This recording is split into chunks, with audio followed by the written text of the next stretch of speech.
అశ్వరెడ్డి కోర్టులో తన వాదన వినిపించారు. తన మీద నమోదైన ఫ్రాడ్ కేసులో ఆవిడ తన వర్షన్ని వినిపించారు. అదేంటంటే ఈ వీడియోని చివరి వరకు చూడండి. ప్లీజ్ లైక్ చేయండి, షేర్ చేయండి, అలాగే బెల్ బటన్ నొక్కి సబ్స్క్రైబ్ చేసుకోవడం మర్చిపోకండి. ఇక హెడ్లైన్స్ చూద్దామా. నా మీద ఇష్టంతో ఖర్చు పెట్టాడు, నాకేంటి సంబంధం? అశ్వరెడ్డి కేసు మీడియాకు హైకోర్టు కీలక ఆదేశాలు. మరోసారి అశ్వరెడ్డి ట్రెండింగ్. మొన్నటి వరకు ఇన్స్టా సబ్స్క్రిప్షన్తో అశ్వరెడ్డి నెట్టింటో వైరల్. ఇక స్టోరీలోకి వెళ్తే ఎన్ఆర్ఐ వేసిన కేసుతో అశ్వరెడ్డి పేరు గత కొన్ని రోజులుగా సోషల్ మీడియాలో ఎంతలా చక్కర్లు కొడుతుందో అందరికీ తెలిసిందే. తనను మోసం చేసి 9.3 కోట్లు కాజేసిందంటూ ఎన్ఆర్ఐ పెట్టిన కేసు రోజుకో మలుపు తిరుగుతోంది. అవన్నీ అవాస్తవాలని, తన మీద తప్పుడు వార్తలు రాసేవారిని ఉపేక్షించబోనని, లీగల్గా చర్యలు తీసుకుంటాను అని అశ్వరెడ్డి ఇన్స్టాలో పోస్ట్ చేసింది. తాజాగా అశ్వు తన వాదనల్ని హైకోర్టులో వినిపించినట్టుగా సమాచారం.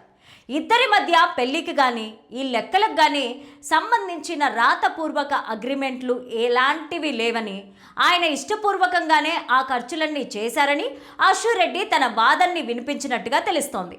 ఇందులో ఎలాంటి బలవంతం లేదని చెప్పిందట.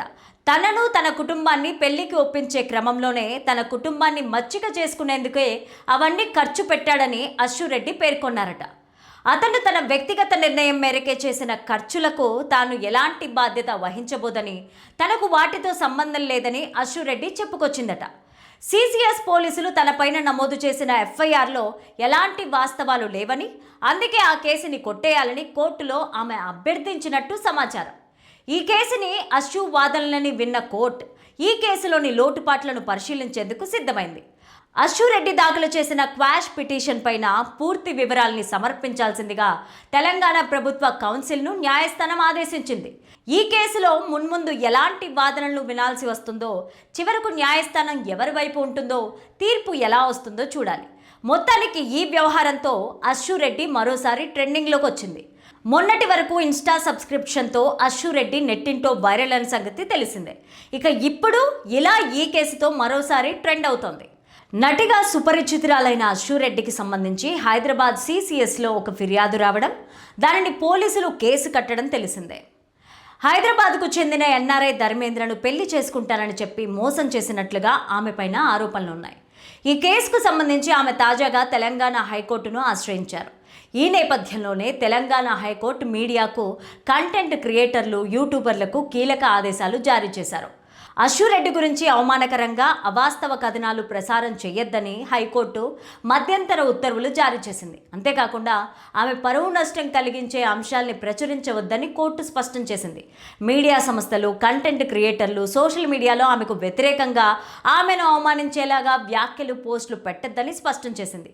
అంతేకాదు ఇప్పటికే అప్లోడ్ చేసిన వివాదాస్పద కంటెంట్ను తక్షణమే తొలగించాలని ఆదేశాలు జారీ చేసింది.